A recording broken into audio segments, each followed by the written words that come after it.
Painting a whole room might seem like a big project, but just break it down into 3 sections: the ceiling, the wall, and the woodwork. Always start at the ceiling and work your way down. But before you crack open the paint, make sure your surfaces are all fully prepped and then you're ready to go. What you need to paint the room is an extension pole, dust sheet or canvas, a stirrer stick, a paint tray and a paint kettle, a cutting in brush, goggles or glasses, a large roller frame and sleeve, a ladder, your chosen paint, and some overalls. And probably some masking tape. Before you start, remove as much furniture as possible and cover the rest with protective sheeting. If possible, remove any light shades. If not, wrap with the plastic bag and this will protect from any paint splatters. If you're painting your ceiling only, masking tape is going to be your best friend. You want to start in the corner and work your way around the whole room, and this will give you a nice clean line when you peel it off. But remember to peel it while it's still a little bit damp to avoid any flaking. You can also use your masking tape to mask off any alarms or light fixtures on the ceiling. So now we're going to start cutting in. Don't worry if this sounds technical, it's not. It just means going around the edges before you fill in with the roller. Don't worry if you get any paint on the masking tape, that's what it's there for. Going backwards and forwards across the line is good for the coverage. This wood chip effect ceiling is harder to paint because there's lots of little gaps, so you almost have to massage the paint in rather than when it's just normal plasterboard ceiling. Get that little corner of the cutting in brush right up in there.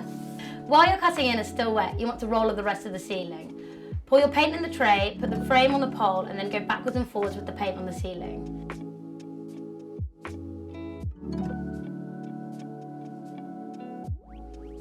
You should let this dry for 4 to 6 hours before doing your second coat. Once you've finished painting the ceiling and it's still a bit wet, you want to peel the tape off at a 45-degree angle. This will create the nice clean line and stop the paint peeling.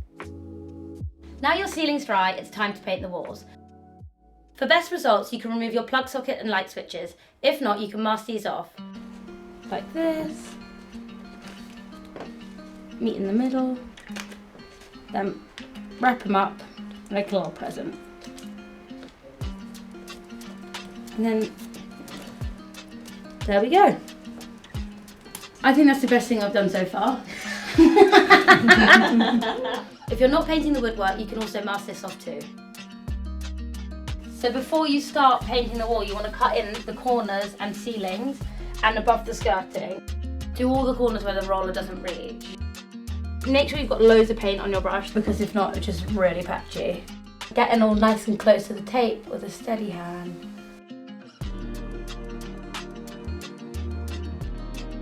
So if you're not painting the skirting and you've got masking tape down, try and keep a steady line and keep it really neat and keep the tape pressed down so nothing seeps under the tape. But obviously it doesn't matter if you paint the tape, that's what it's there for. Once this is done, load up your roller and get rolling. Sounds so good. You can do this in a W shape. It's best to do all the wall at once to avoid any patches. 2 coats is always best and leave about 4 to 6 hours in between each go. Now your walls are dry, we're going to paint the skirting board. Make sure these are fully prepped before you do this. Load your paint up. You can use either of our finishes, the matte or eggshell, it's your preference. They both work really well on wood. And then paint along the grain. If you want, you can tape around the edges to make the clean line. It's actually my favourite part. It's just like laying on the floor and paint. Put your second coat of paint on the skirting once the first layer is dry. Today we're only painting the skirting boards, but if you are doing other woodwork, start at the windows, work around the room and finish with the doors. So now your room is finished painting, it's time to do the cleanup. Pour any leftover paint back in the tin and save this for touch-ups later on, then wash your brushes. I've been using water-based paint so I can give these a wash in the sink. If you've been using oil-based paint, you can use a turpentine substitute which you can pick up at your local hardware store. If you've been using the lit trays, you can leave these out to dry and then use again with another colour. Then remove your canvases, any extra tape, and you're done. I hope you found the tutorial useful. If you'd like any other decorating tips, please head to our YouTube channel and let us know what you'd like in the comments.